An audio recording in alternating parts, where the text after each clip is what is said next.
Good evening, folks. It's Diamond with the Oppenheimer Ranch Project, Magnetic Reversal News, Shinrin Yoku, and Yurt Life, bringing you a grand solar minimum update Thursday, January 4th, 8:30 p.m. Mountain Time, 2024.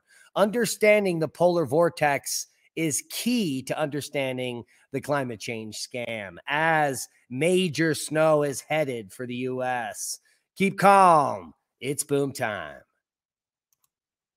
Nor'easter to dump the first significant snow in 2 years across the east. A major winter storm packing travel, snarling snow, and dangerous ice is on track to arrive in the Northeast this weekend, like a beast. Most snow is forecast to fall in northeastern PA through the Catskills, up through Massachusetts, Connecticut, and southern Vermont, New Hampshire, with AccuWeather local Storm Max predicting 20 inches maximum. Should be a wide swath of 8 to 12 inches for most of the region as Massachusetts weather snow total predictions increase as the weekend storm approaches, and approach it does. The Alaska storm is persisting, and there is snow for the Southwest and plains. I know, because it snowed outside all night and all day. Close monitoring of the East Coast winter storm as well, as the models have come into consensus and the numbers are now no longer shifting. A series of storms will continue to impact Alaska through the weekend, and a storm tracking across the Southwest, providing rain and snow, will spread into the central southern plains with accumulating snow expected. This system will track along the Gulf Coast Friday, then into the mid-Atlantic region this weekend. Heavy rain across the south and the southeast, snow for portions of the mid-Atlantic and the northeast. Let's take a look at the models. Here is the current state of the GFS model, where you can see that wintry system has moved east from our region, will continue to move east to bomb out over Oklahoma and Texas, the nexus of the Schmexus. As that low is going to be sitting over the Gulf of Mexico, there'll be moisture funneling into the system, and that means severe weather will explode on Friday and move its way across the southeast like a beast, affecting most of the southern portions of Mississippi, Alabama, and Georgia through early in the weekend. Here is your Saturday forecast.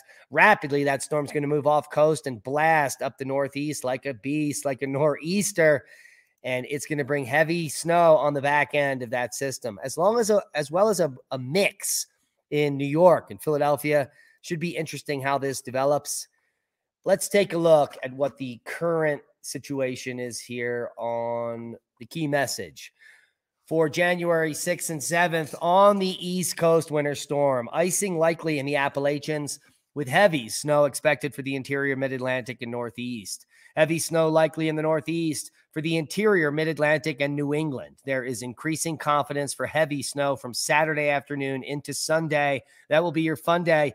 The greatest uncertainty in the rain and snow transition is from southeastern Pennsylvania and northern New Jersey, which it typically is. Always, even back when I was a little kid, the question was, is it going to be rain or is it going to be snow? I grew up in Southeast PA in the suburbs of Philadelphia, and I'm well aware of the fickleness of the nor'easter.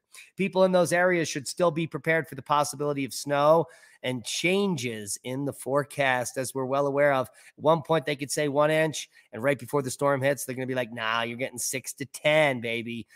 So the biggest probability is in the area of red, and that region will definitely be getting heavy snow. Wet snow and wind in southern New England. The combination of heavy and wet snow and gusty winds in Connecticut, Rhode Island, and Massachusetts may lead to power outages and tree damages. There will be minor coastal flooding possible in the Northeast as well, because gusty onshore winds could lead to minor flooding along the mid-Atlantic and southern New England coasts, particularly for the Sunday morning high tide cycle. So be warned. Ice impacts to travel in the southern Appalachians as well. As you can see here, the chances of 0.1 inch of freezing precipitation extending all the way down into southern Virginia.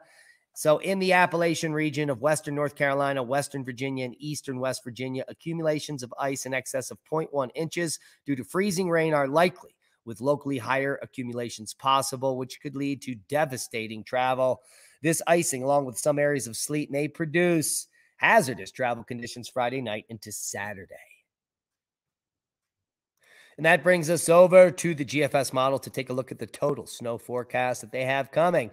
in the 18Z run here. So here's Friday into Saturday morning. The system will move through the central U.S., while that severe weather will move across the southeast, bringing snow to Kansas. Good news there. A little bit of snow to northern Oklahoma as well. As it moves east, it's going to bring a small amount of snow to the central states, including northern Indiana and Michigan, as well as Illinois, Ohio. And then that's going to bomb up the East Coast here. So by Monday morning, it looks like the big winter chicken dinner here is near Boston. And in the suburbs of Boston, could be picking up 16 inches of snow or more. Now, the entire West Coast is going to get a slathering along the Cascadia spine down into the Sierras here. So good news for skiers, as the global basins in the West were at a deficit. But this system, once it moves through, is going to make that situation much better. Another system will move east to add insult to injury to all those places. By January 11th, another system will have covered all the snow in New England and in the Appalachians and the East Coast with more snow. The system's looking fantastic as more snow and more snow. 5 systems through January 20th are in the forecast. Shut up, Al! He knows what I'm looking at, and he's not very happy. No bun cake! Well, maybe just a sliver if you shovel in the morning. Extreme cold grips Nordic countries as floods hit Western Europe. Temperatures have fallen below minus 40 degrees C in Lapland, in the Nordic region, for a second day in a row, the coldest ever recorded in history. Yeah, the coldest January temperatures recorded in Swedish Lapland for decades as well. People fighting their way through the snowstorm in Kristianland, Norway on Wednesday, January 3rd. As you can see, the global warming goodness is falling in epic proportions right next door to Greta Thunberg's boyhood home. How do you like them apples? Over to the seismic update. Changes in the coastline associated with the M7.6 earthquake that just occurred January 1st, 2024 in Japan. Now, this is a translated article, but what they have found is massive amounts of new land in Japan. This is due to uplift of up to 4 meters. Regarding the 2022 earthquake that occurred 1610 on January 1st, 2024, we used observational data from Daiichi 2 to find out before and after the earthquake were compared. As a result, it was found that some areas along the coast where uplift due to the earthquake were detected were terrestrialized, meaning new land was formed. And this is around Minazuki Bay in Wajima City, where an uplift of 4 meters, that's 12 feet, was detected. And here we can see some of that land rising up and showing up where land did not exist before. Now, other regions drop down here clearly, or no, there's more land showing up where land, and then again, more land showing up. So uplift along the entire eastern coast of Japan is going to extend beaches out and make it quite fantastic. So there are good things that happen from terrible earthquakes. How do you like them apples? Who knew? Now you do. Seismic update for the rest of the world. Not much action. Looks like a little Yellowstone activity here. 5.2 in Stanley, Idaho. Here we have a 2.5 in Cedar Point, Kansas. Could be frac related. Continuing uptick in Hawaii, probably related to Kilauea and more magma being in place there. But I do digress. As we move to the Reykjanes volcano update, uplift declines, but the risk of an eruption remains high. In fact, the latest GPS measurements indicate that the level of ground uplift in the Svartsengi region started to decrease yesterday. The information was published by experts from the Iceland Met Office yesterday morning. The decline in inflation might be a telltale sign of an impending eruption, hinting that the accumulation of magma or the exsolution of gas inside of the dike. An identical situation appeared late in the evening of 15 of December, which considered a precursor to the recent eruption on the 18th. So will we see an eruption in the next day or so? Well, we're keeping a close eye on it. But there certainly has been an uptick in seismicity in Reykjanes. Here we can see a spike about 48 hours ago. This was in the area of Kreisuvik volcano, not currently in Grindavik, where the current the most recent eruption happened, but over further west from where other eruptions have happened in the last 3 years. Kreisvik is now becoming active. And since that major seismic event, there has been an uptick in tremor. Now, this has been related to tectonic activity and not volcanic activity, but I don't believe a word that anyone says. The Kreisvik volcano system, well, we'll leave you links to it all below. It really hasn't erupted since the 12th century, 1188, but it is certainly getting jiggy. Worldwide volcano news update. No other quakes of note. Normal activity worldwide. Marapi with an A to 16,000 feet. Popo to 20,000. Ibu to 8,000. Nevado de Ruiz to 20,000 feet. Manam coming into the picture today with a 9,000 foot puff. Fuego to 16,000. Reventador, 14,500 foot puff today. And that is your volcano update for January 4th. Space weather news. We have a new coronal hole that will be facing Earth now. Coronal hole 89 could trigger some low-level seismic activity in the next day or so as we take a look at the latest HMI intensity and that pesky active region that has brought us the largest X flare of the cycle. We're having a little issue here. Hold on.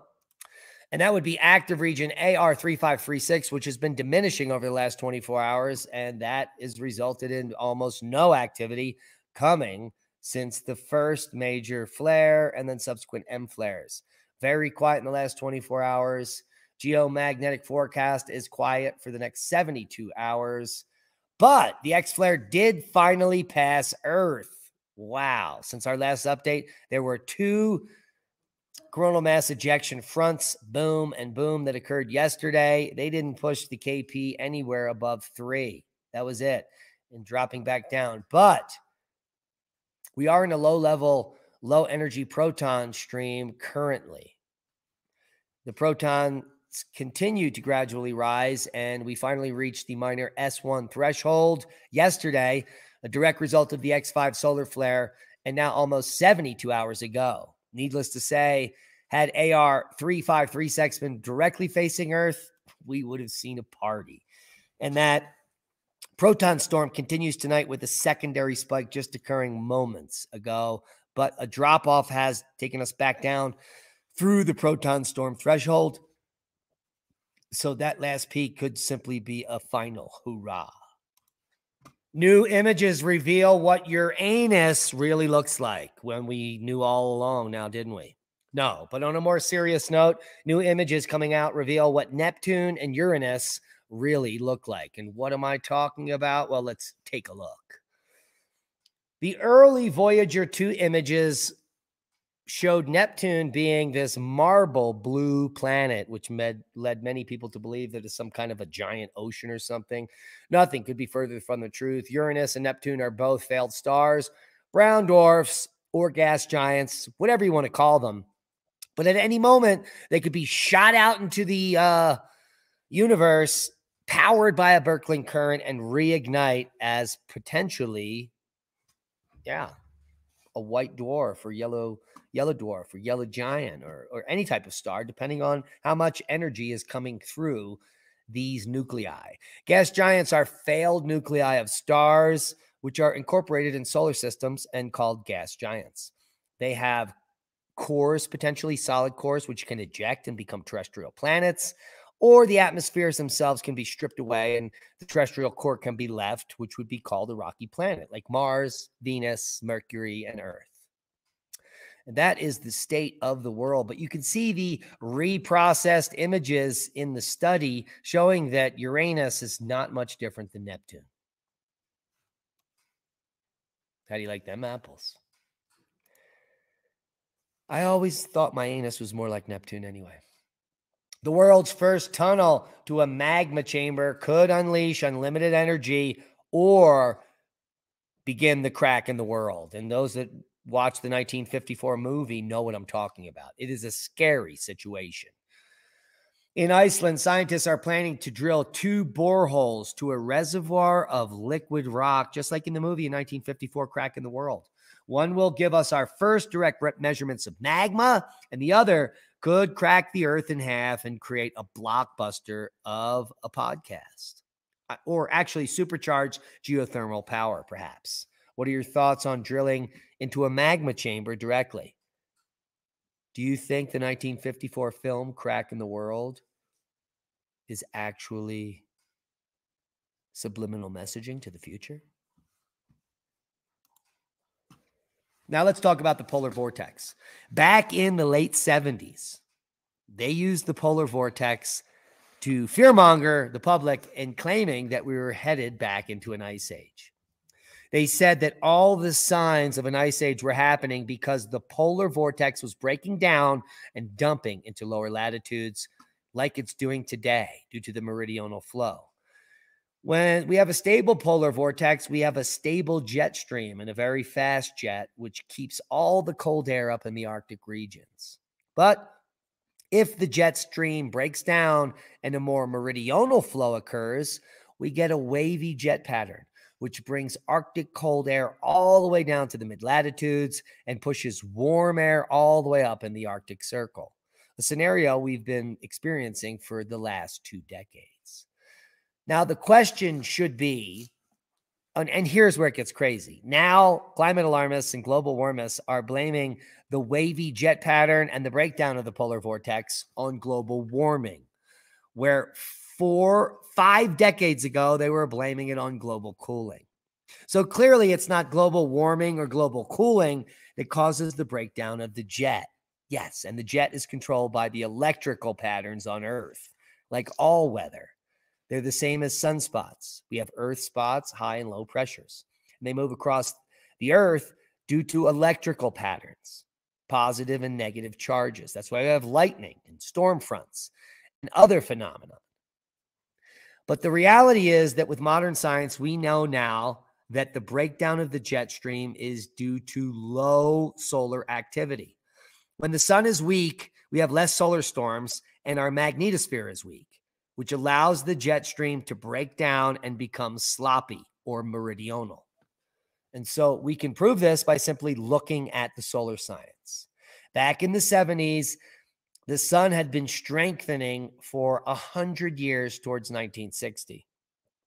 And then there was a very weak cycle starting in 1964 all the way through almost 1980. We had low solar activity, and this allowed for the breakdown of the jet stream, the meridional flow, the ice age scare, and all the gobbledygook we got. But the reason we had meridional flow and the polar vortex breaking down is because of a weak cycle, which barely went above 110 sunspots. Are you picking it up? It's the same as solar cycle 24 and 25 that we've been living for the last 15, 17 years.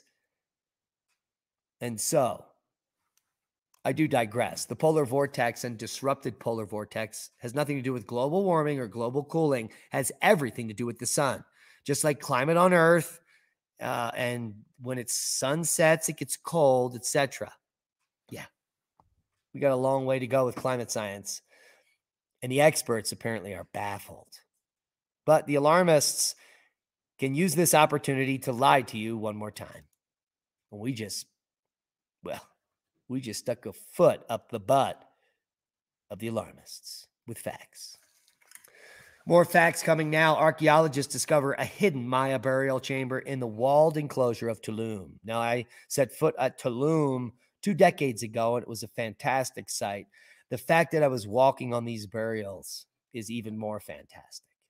Archaeologists from the National Institute of Anthropology and History have discovered a hidden Maya burial chamber concealed within a cave at the archaeological complex in Tulum, in Quintana Roo. And that is in the Yucatan Peninsula. The discovery, sealed off by massive rock deep inside Mexico's walled city of Tulum, offers a rare glimpse into the funerary practices of this pre-Hispanic, pre-Columbian civilization. Let's take a look at a very compelling video that I'm sure you'll enjoy.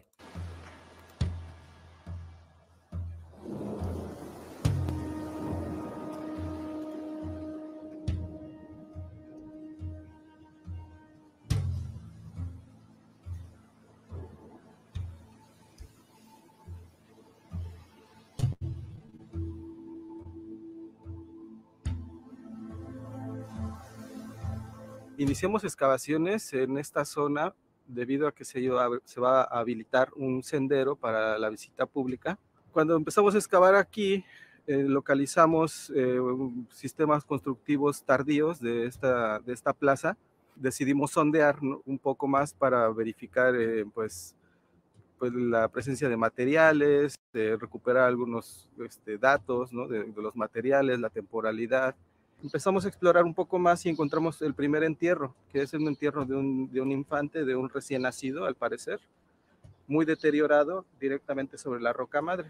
Entonces empezamos a ampliar la excavación, abrimos unos cuantos cuadros más y siguieron apareciendo entierros. Entonces, pues ya nos está hablando de que era un lugar pues destinado para la deposición de los muertos, ¿no?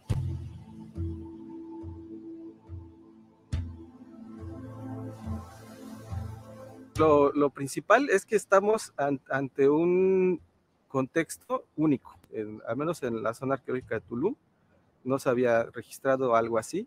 Este lugar, pues, es un elemento natural, ¿no? Y desde el momento en que es una cueva, pues te remite a la entrada del inframundo, ¿no? Es un lugar que se utiliza. What a fantastic discovery. Please go check out the links below. All the links to everything we discuss will be below the video, including links to our Rumble channel, Oppenheimer Ranch Project on Rumble, propaganda-free science, news, and insight.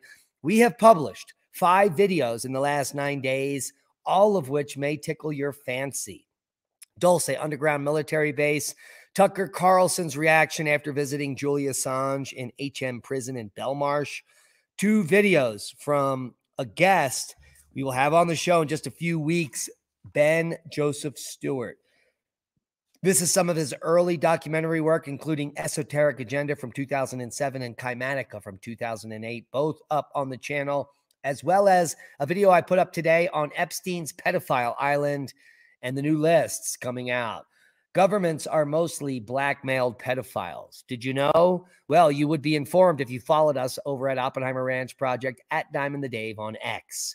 Go over there, open an account, and follow us now, and follow all the breaking news all day. And that's a boom to knowledge. Proper prior planning prevents piss poor performance. Those are the 7 Ps. We love each and every one of you. Be safe. Become a Patreon. Support the work we do. We love you. And that is a boom.